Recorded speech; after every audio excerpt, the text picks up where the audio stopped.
मेरे भाइयों और बहनों, आज हम एक निहायत अहम और फिक्र अंगेज मौजू पर बात करेंगे और वो है शैतान की वलायत। ये वो शैतान है जिसने आदम अलैहिस्सलाम को सजदा करने से इनकार किया था और जो क़यामत तक इंसान को गुमराह करने की कसम खा चुका है।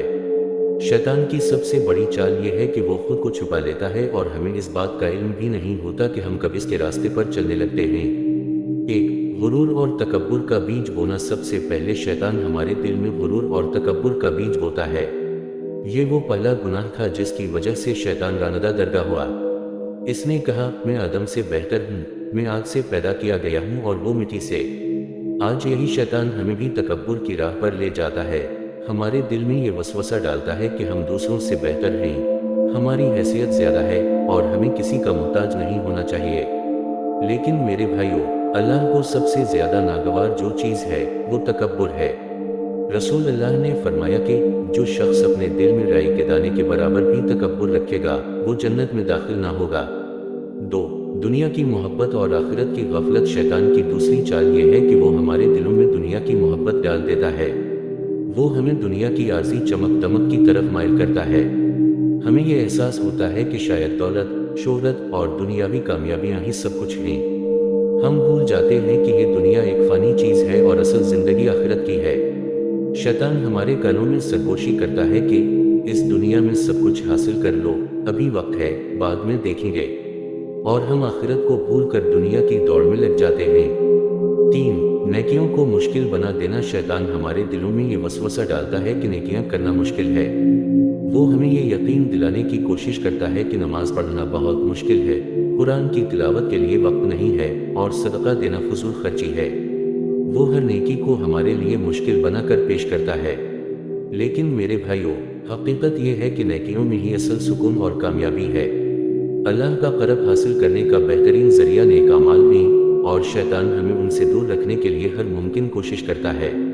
चार, गुनाहों को मामूली बना देना। शैतान की एक और चाल ये है कि वो गुनाहों को हमारे लिए मामूली बना देता है।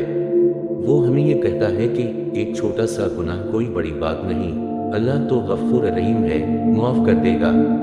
और हम एक गुनाह करते हैं, फिर दूसरा और यूं ये सिलसिला चलता रहता है। अल्लाह हमें कुरान में बार बार खबरदार करता है कि शैतान का रास्ता गुमराही का रास्ता है। हमें चाहिए कि हम हर छोटे बड़े गुनाह से बचने की कोशिश करें, क्योंकि शैतान हमें आहिस्ता आहिस्ता अपनी वलायत में ले जाता है। पाँच, मायूसी का जाल। जब इंसान गुनाहों में मुब्तला होता है तो शैतान का आखिरी वार ये होता है कि वो उसे मायूसी के जाल में फंसा देता है। वो दिल में ये वसवसा डालता है कि अब तुम्हारी कोई बख्शिश नहीं, तुम बहुत आगे निकल चुके हो, तुम्हारे लिए वापसी का कोई रास्ता नहीं। लेकिन मेरे भाइयों, याद रखो, अल्लाह की रहमत हर चीज़ से बड़ी है। अल्लाह कुरान में फरमाता है, ए मेरे बंदो जो अपनी जानों पर जुल्म कर चुके हो, अल्लाह की रहमत से मायूस ना हो, बेशक अल्लाह तमाम गुनाहों को माफ़ कर देता है।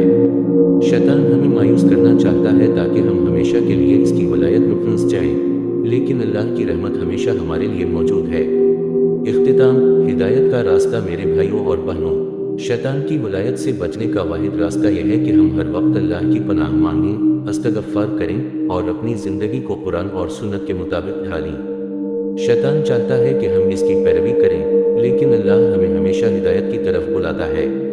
हमें चाहिए कि हम अपने दिलों को साफ करें, अपने अमाल का मुहासब करें और हर लम्हा ये दुआ करें कि या अल्लाह, हमें शैतान के वसवसों से बचा, हमें सीधे रास्ते पर चला और हमें अपनी रहमत के साए में रख। दुआ, अल्लाह, हमें शैतान की चालों से महफूज रख, हमें नेकियों का रास्ता दिखा और हमारी खताओं को मुआफ़ फरमा। आमीन।